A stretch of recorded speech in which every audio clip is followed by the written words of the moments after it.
For months, something quietly unusual has been unfolding between Canada and the United States. Not loud, not official, but deliberate.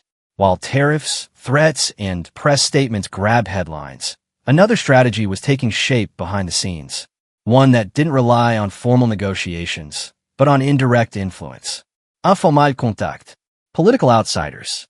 People operating just outside the lines of official authority. And this week, that strategy suddenly became visible. A single Conservative member of Parliament traveled alone to Washington, claiming he was there to help Canada's trade negotiations. No delegation, no mandat, no coordination with Ottawa. Within hours, Carney and Mélanie Joly shut it down. Not with outrage, not with theatrics, but with quiet precision. And in doing so, they revealed something far bigger than one controversial trip. I'm going to Washington because I want to help Prime Minister Carney be successful in negotiating a trade deal with the United States.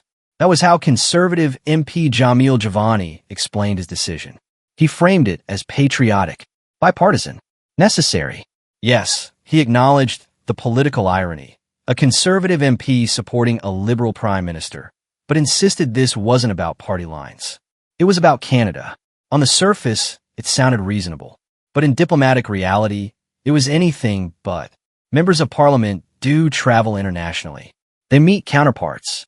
They attend parliamentary exchanges, but almost always as part of coordinated delegations, with clear roles and government oversight. This trip was different. Joly was not Canada's trade critic. He was not authorized to negotiate. He did not speak for the Prime Minister's office. He did not represent Global Affairs Canada. And he carried no formal mandate to engage with U.S. officials on trade. Yet he presented himself as someone who could help shape negotiations. That alone raised serious questions. Was this truly about helping Canada? Or was it about building personal political capital by stepping into a high-profile international dispute? The repeated emphasis on his relationship with U.S. Vice President J.D. Vance only deepened the uncertainty. When asked about the trip, Carney's response was careful and telling. We have extensive contacts with the U.S. administration. Constant contacts, he said. He noted that Trade Minister Dominic LeBlanc had already briefed Joly. Then came the pointed reminder. Joly was not the opposition's trade critic, not the Minister of International Trade, and certainly not the Prime Minister. So what do you think he's going to do? Carney asked, before glancing toward the press. The implication was unmistakable. This wasn't diplomacy. It was theater. Carney didn't attack Joly personally. He didn't escalate. Instead, he reframed the moment. Canada's foreign policy, he made clear, is not conducted through freelance political missions. Ottawa already maintains continuous professional engagement with Washington at the highest levels. It does not need unofficial intermediaries improvising negotiations on the fly. And this wasn't just about one MP stepping out of line. It was about protecting Canada's credibility. Because in international negotiations, mixed signals are dangerous. Uncoordinated voices weaken leverage. And personal agendas, however well packaged, can undercut national strategy. Then another uncomfortable question surfaced. Who paid for the trip? Was it privately funded? Was public money involved?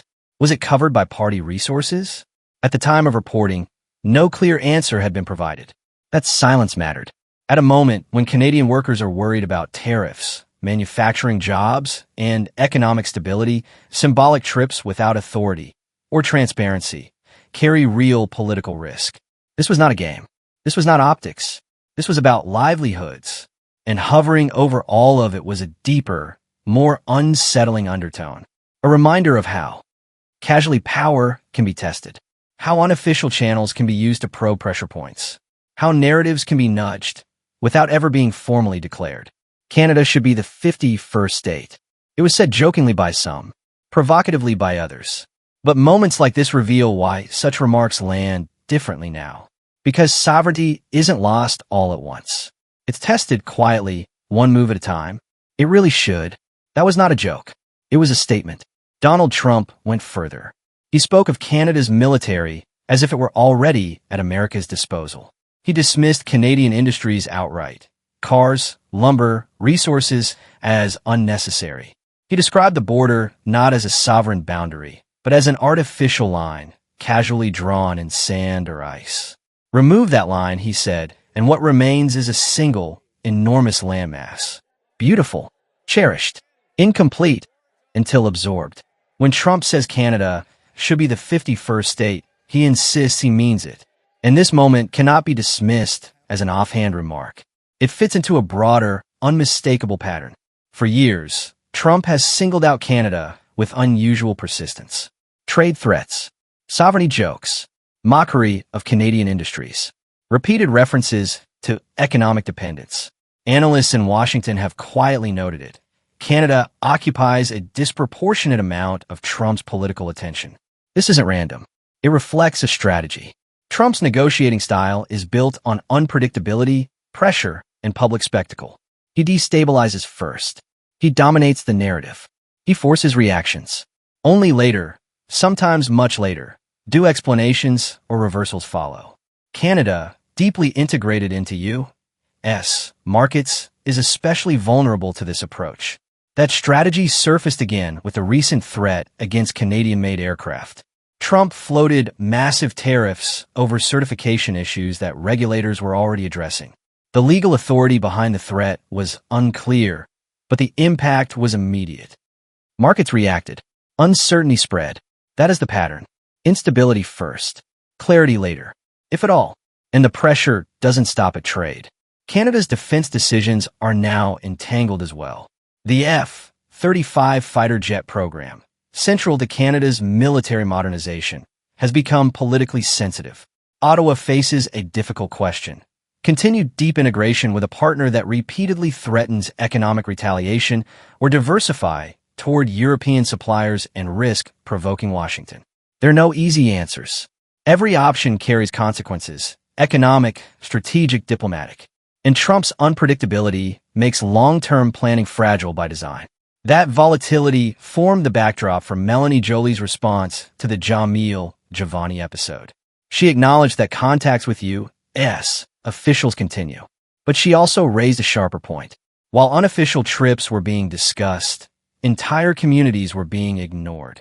General Motors plant in Ingersoll had been closed for months. Hundreds of jobs lost. And yet, no public advocacy. No outright. No urgency.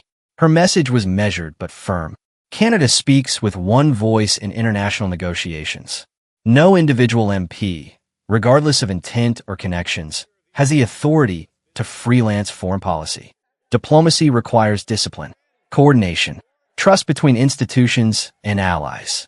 That message wasn't just for domestic audiences. It was for Washington. Canada will not allow internal political divisions to weaken its negotiating position. Observers in the U.S. increasingly describe Trump's behavior using a blunt shorthand. Taco. Trump always chickens out. Maxima threats. Media saturation. Market pressure. Then partial retreat. Markets may learn to price in that pattern. Governments cannot. Each threat still carries real costs. Each moment of uncertainty affects workers, investment, and national planning. Seen in that light, the Joly episode isn't a footnote. It's a warning signal. Canada is navigating one of the most volatile periods in its modern relationship with the United States. In this environment, unity is leverage. Discipline is protection. Credibility is defense. Carney and Mélanie Joly are not just managing a dispute. They are reinforcing a principle. Canada negotiates as a country, not as individuals, not as improvisation. And in an era of political turbulence, that unity may be Canada's strongest asset. For clear, fact-driven analysis on how Canada responds to pressure, power, and global uncertainty, subscribe, share, and stay with us.